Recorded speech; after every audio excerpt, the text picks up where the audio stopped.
This is what we'll be seeing at those spots.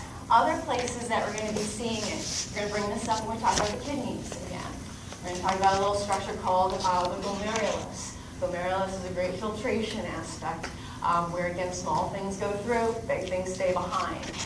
So again, we'll be running into this kind of epithelial tissue at that particular point as well. Also, as we talk about all those lovely baggies that go around your body that are covering, is also a very thin piece of tissue, some connective tissue as well, but this kind of example. If we compare that with stratified, right, check out the layers. Right here we're talking, oh yeah, there are layers upon layers. Boom, boom, boom, boom, boom. That is all your epithelial tissue that's there. Is a stratified. Notice we're paying attention to not this shape here. That would throw you off. But we're paying attention to the apical one that's there. Again, that's a nice squish-like cell. That's squamous. Here's the real deal. All those layers there, all part of epithelial. The moment I start going down in here, I'm in connective tissue zone, vascular zone. This is avascular. All right? So as you look at this, this is your skin, for example. This is actually a good example of thick skin. And as we look at this, this stuff doesn't really look like there's too much going on. You can still see nuclei hanging out down here, and the cartoon illustrates it pretty well. Up here is pretty much dead. This is what's going to be kind of exfoliated, going off, being shed. You're shedding all kinds of skin cells right now as we speak. And there's a high, again, mitosis that's going on here to, again, replace those things. So this, of course, hopefully screams protection. Okay? Now these are areas that are going to have some abrasion that are there. You're not going to fade away. Okay?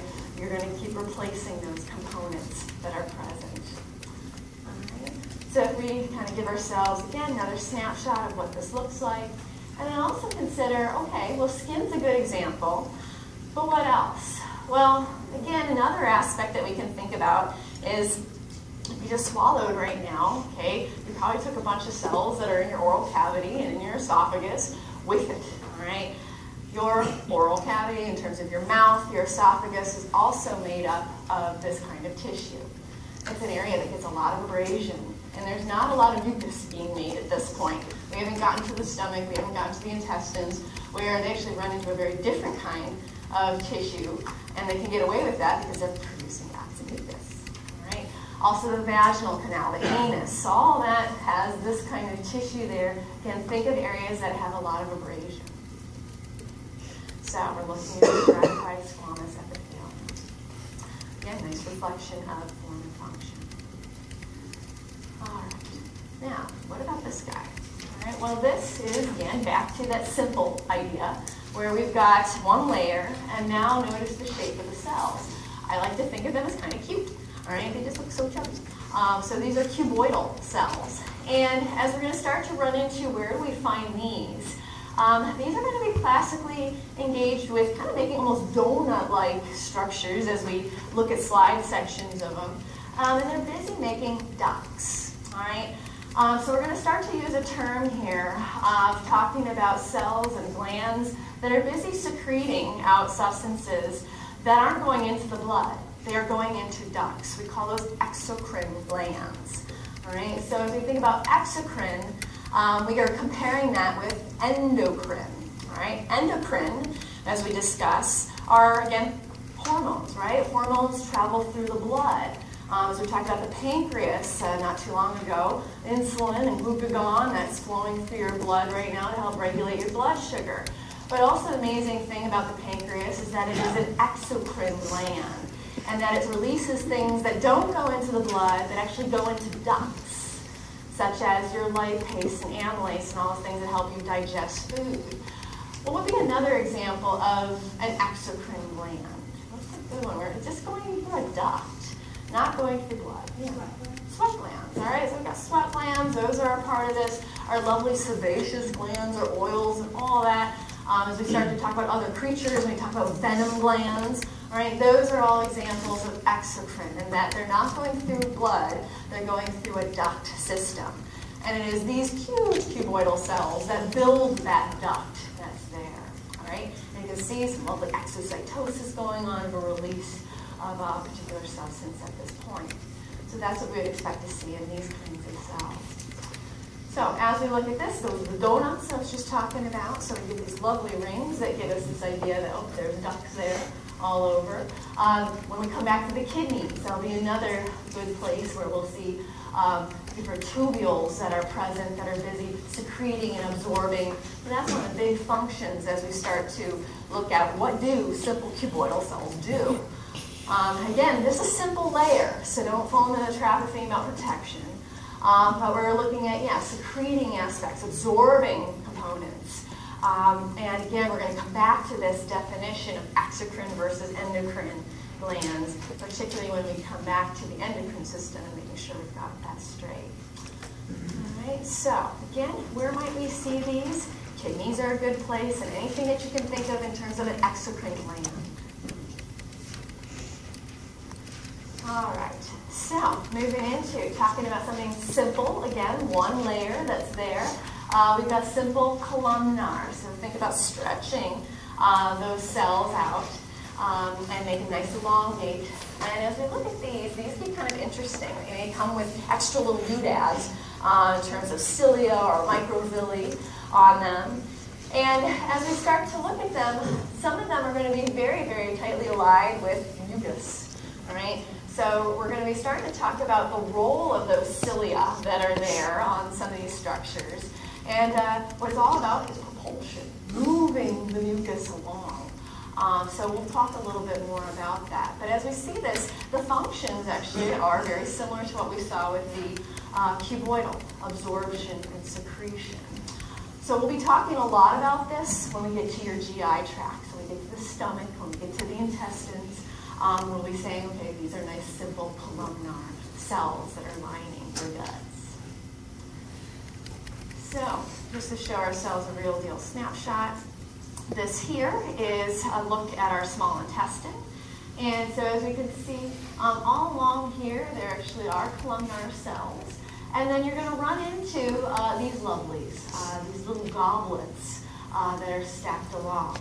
Goblet cells, what do they make? Mucus, yeah. So definitely, we'll know that now so that we don't have to tackle it too much later. But all these lovely little goblets, and that's how they got their name, they look like a little goblet, are producing lots and lots of mucus. So as we're thinking about this, again, we don't need those lovely stratified layers right now. We do need some protection, but what's going on here is that the protection is provided via these mucus-producing cells, not about the layers. So, as we take a look, here is a better view of those beautiful columnar cells. One key thing to notice is as we look at the nuclei of those cells, notice that they're really low, very close to the basement membrane that's there. Right. Now, when we look at this kind of view, and I'll just kind of take a snapshot back, when we look at this view, we're looking at the gut, and for example, if I were to take your intestines and take them out and do a suction through them, of course it's a tube, right? And as we think about that, I can kind of draw that tube like this. Here we've got some gross food going through, all right, very lovely. And as we're looking at this, the term that we're using here is a lumen, all right? And that'd be the same thing that if I was saying that and taking one of your blood vessels out, cutting it through and seeing a tube there where the blood's flowing through, that's a lumen. And so as we're looking at these nice columnar cells right now, we're looking at them in that respect, and that all this lovely epithelial that goes around here is very intimate with the lumen. So it should give you kind of an idea in terms of, okay, there's food in there, right? Yummy, good stuff, in terms of the absorption aspect that might be going on in some of these aspects of the body. All right, as we move on beyond here, you guys already know there's connective tissue, maybe muscle that's going on, adipose that's hanging out here. But again, what we're focusing in, so when we take a little snapshot like that, we're looking at a lumen and we're getting an idea of the epithelial tissue that's surrounding that lumen. All right. So, good example of this, think your digestive tract. It's a good place to begin. Now, we're going to move into the oddballs. Okay, so this is one of the first oddballs. So we've got our pseudo-stratified ciliary columnar PCCB. All right, and as we look at it, we can kind of break it down a little bit. And that, okay, pseudo is referring to what? right? It's faker, right? Pseudo meaning fake. And so fake stratified. It's not really stratified, it's kind of faking it. It's actually all one kind of single layer that's there. It's ciliated, and it is this nice long column-like shapes. So as you look at this, what's one way you're going to not mess this up with columnar? What's something you may be noticing? All right, so sometimes, yeah, the columnar can come ciliated or not. That's one way, yeah. What else? Yeah, exactly. So those nuclei, that's why we get this kind of pseudo-stratified, because it gives us the effect that it's different layers, but it really isn't. Just the nuclei are all kind of every which way. They're not like what we saw before, all towards the basement membrane. All right? So, again, as we look at this, where are we going to find this? Well, this is going to be a big deal within your respiratory tract, and that's where we're going to mainly focus in on it. We're going to run into goblet cells again, and remember, there's cilia there, so it's all about propulsion and movement of that lovely mucus along the way. All right, so again, respiratory tract is going to be a good one for us for this. So again, secretion of the mucus, propulsion of the mucus via those cilia. So just to illustrate this, though, real quick. All right, so again, as we are going about our lives, we regularly do a swallowing reflex. Of course, what are we swallowing? Mucus. All right, and admit it, you just swallowed some mucus, it's okay. All right, where did that mucus come from? Well, from your respiratory tract. All right, so right now your respiratory tract's working ever so hard, making lovely mucus, and that mucus is being brushed up into your mouth, and you eventually swallow that, right? And so, again, the cells that are doing that are these lovelies. So these are your, again, lining through your trachea and so on, and there's the cilia, there's those goblet cells again, and they're serving a wonderful function. This is one of the first lines of your defense, is that you're breathing in all kinds of lovely dust, viruses, bacteria, all right, and they're getting trapped in the mucus, all right, of your respiratory tract. Now, of course, your cilia are bringing it up to your mouth right now, and you're swallowing it, and it's going down towards your digestive tract where it'll be pummeled by lovely things in your stomach, okay? So wonderful first line of defense that's there. You might also start to understand a little bit more when someone's really hacking away, and they may be a smoker. These cilia are the things that typically get destroyed. So they're having a hard time right now getting that mucus up, so they have to cough it up. All right, lovely thought.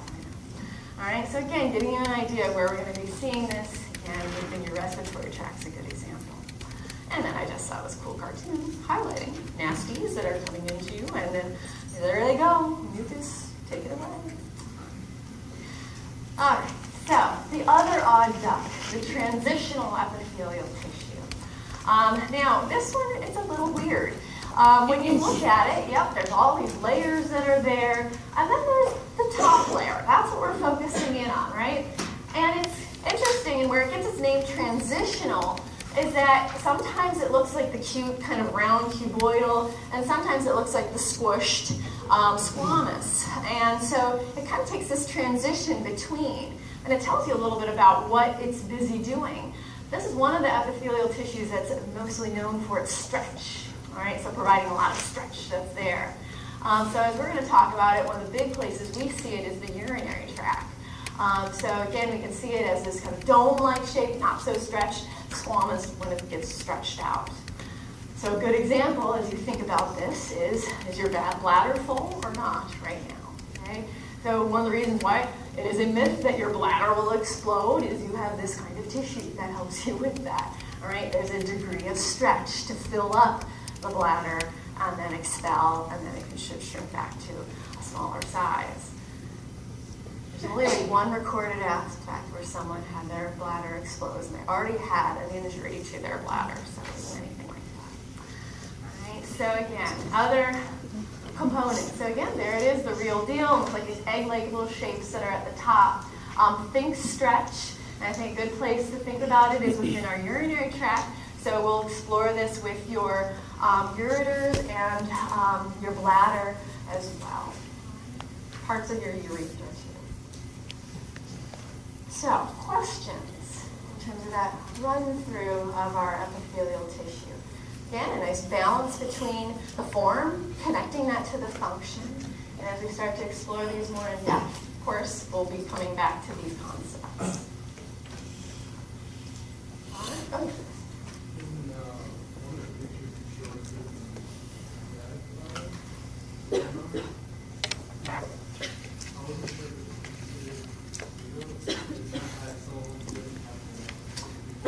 Yeah. So if we can go back to that real quick. Is it this one?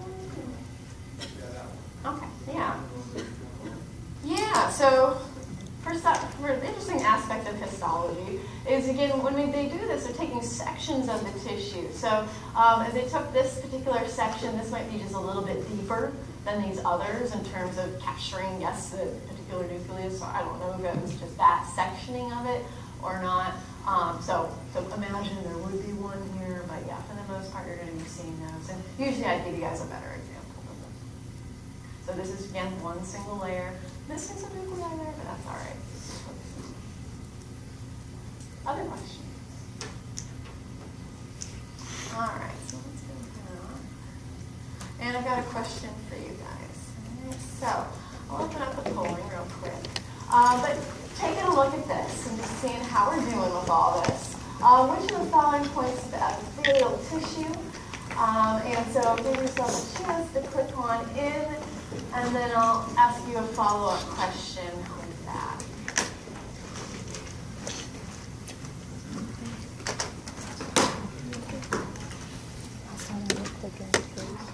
I didn't see the little camera thing.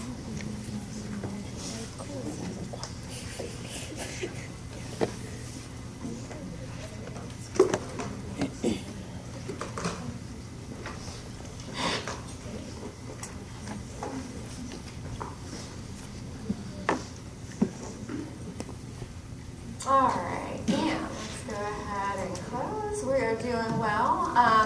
In terms of, got about 80% going with A. A is correct. So as we look at A, we are looking at a lumen that is here, this crazy opening that's there. This is all the epithelial tissue that's present. As we go through, this again is that connective tissue. Some muscle would be there as well. Out here, we're getting even some additional connective tissue too. Now, if I give you another aspect of this, this is a ureter. Now, what would you be telling me in terms of the kind of epithelial tissue that we're pointing at? It is what? Transitional. That, and again, something in relation to stretch that's there. All right, let's try some more. So, what's this particular kind of epithelial tissue? If you had to take a guess. Stratified? Squamous, yeah. So as we look at this, lots of layers. These are the dead layers. There's nothing going on. They don't look exciting, barely any nuclei.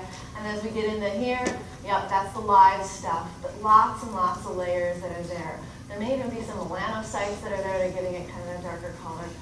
As well as we go down into here, we've got the connective tissue. All right? How about this?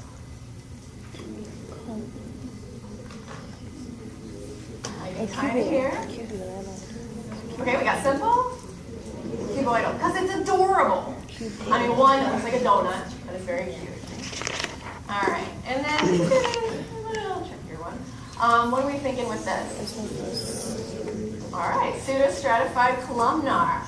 Of course, when we get seeing these lovely things, we get excited. Those are goblet cells making mucus. All right, and all this wavy craziness here is more connective tissue, and that's what we'll be talking about next. All right. So again, as we talk about this is again an aspect of what we'll be seeing with a lot of vertebrates. Just to give ourselves a perspective here too, this is something that we'll be talking about when we get into invertebrates as well, because we're all made of the same stuff. This is giving you an idea as to when we start to talk about exoskeletons. And as we look at their epidermis, so this is all lovely epidermal tissue that's there, and as we'll start to kind of add to some of these components to understand what else makes them special in terms of their exoskeleton. This is kind of an interesting look at epithelial tissue. What do you notice is kind of different about this compared to what we've been discussing? So again, as we look at this kind of odd picture, this is all the epithelial tissue, and then we got this kind of going on. What's the story there? So again, epithelial tissue, there'd be an outside here. This it's a covering. But what's going on here to tell the story? What are these things? They're cells, right? And they've got the nuclei in there. When we've drawn this, we've had them up there, all right? So what's going on?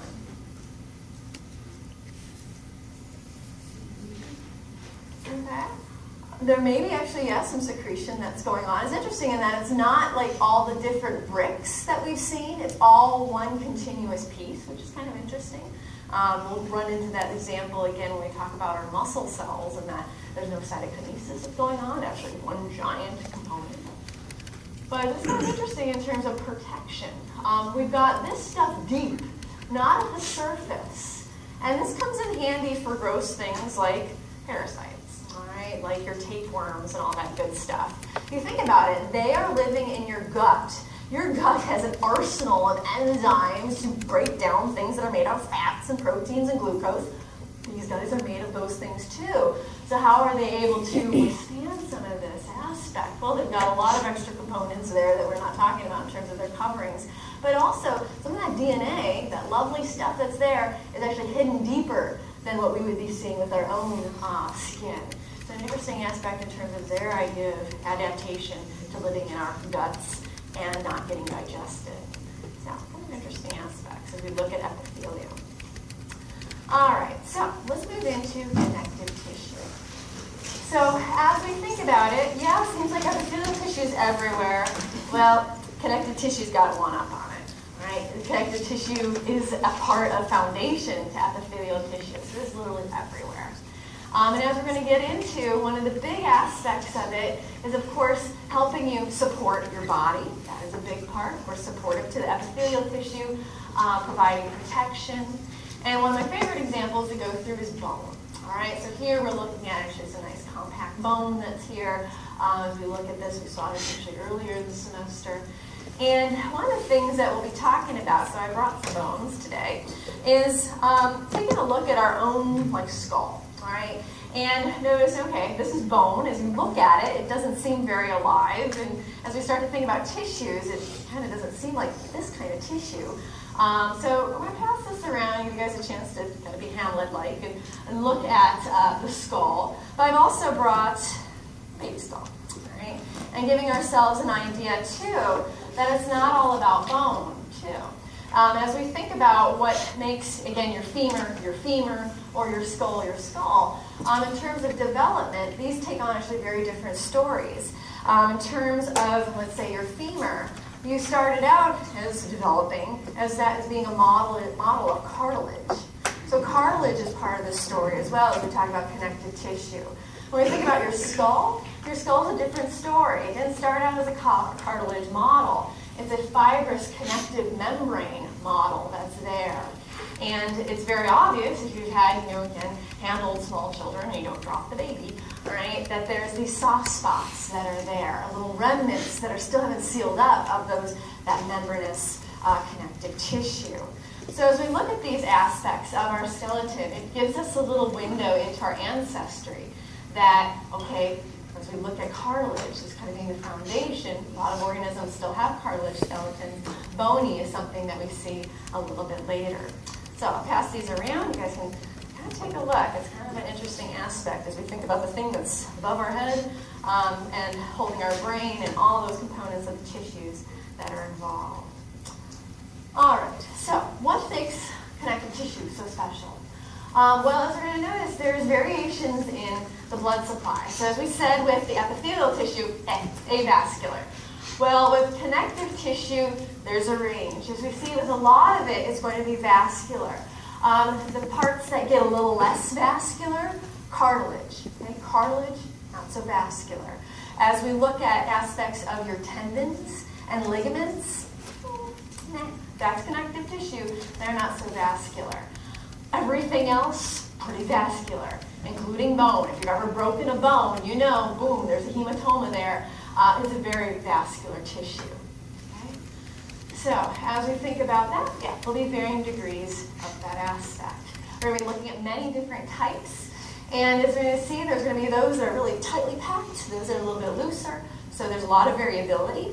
And one of the big characteristics of connective tissue is a matrix. All right? There is a cellular matrix that's present. This is basically a composite of non-living material, and then we have the surrounding living cells that are there. All right, so a few kind of differences that we see. If we think about the matrix, there's aspects there that are two elements. We're going to be looking at the ground substance, so a lot of water, and then adhesion proteins and polysaccharides. And then as we look at a little bit more, there's all the protein component that we want to include in this. Depending on the kind of connective tissue, it may have more or less of one in particular, or all three. And as you can see already there, we've got collagen. Remember, collagen is one of the biggest foundations to all the tissues we've been discussing. All right, but as we'll see, there's elastic fibers and other proteins there, reticular fibers, and so on. All right, so a matrix that's there. We've not talked about that before. So as we come back to this generalized image, we've left the top aspect, the epithelial tissue. We're now hanging out and talking about the connective tissue, and that can include talking about the basement membrane, so the foundation to a lot of these other tissues. As we look at the categories of them, they get kind of weird in that there's going to be stuff that's very supportive in terms of a connective tissue and rings that are there, very little space, to a fluid. As we talk about blood, yes, blood is a connective tissue that's there as a fluid extracellular matrix. Or notice just it almost looks like streamers, just kind of chaos that's going on with the above loose connective tissue. There's going to be varying degrees of what we see there. If we come back to our development, remember that as we think about connective tissue, it's a lot of that mesodermal origin. All right? So as we look at this, we get an interesting aspect of your embryologic development as the mesenchyme, the mesoderm that's there, and then the kind of categorization of it being assigned different modes. As you can see, there's things called fibroblasts, chondroblasts, osteoblasts, and then we also have aspects of our blood that are going to also be a part of this. So chondroblasts, for example, again, chondra referring to cartilage. Blast is a term we're going to be running into where they're bone forming, or they're cells that are forming at this point. So in this case, it's forming cartilage. Notice also we have osteoblasts. Well, that's a bone-forming set of cells. In addition, and this will be important when we get into the endocrine system, there are cells that we're going to run into that may be osteoclasts. These are what destroy bone. All right, so these two words here, maybe something you may want to just kind of get down in your memory now. Blast, developmental, class, destroy. As we're going to see with our own bodies, our chondroblasts and our osteoblasts are very active in building our own skeleton. As we're going to also get into talking about blood and talking about stem cells that are there, that are going to be going through what we call hematopoiesis, making your red blood cells, making your white blood cells. This too is all about connective tissue. So this is a good table from your book that as you start to go through helps you, I think, rearrange some of these aspects of what tissues are what. We'll go through the main ones that I think are significant as we go through all of this.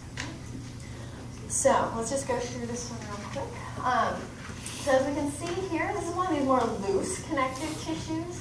And that this is a very different story from what we've been discussing before. Notice no bricks, no basement membrane or anything. It's just streamers every which way. This is a loose connective tissue. We call this areolar tissue.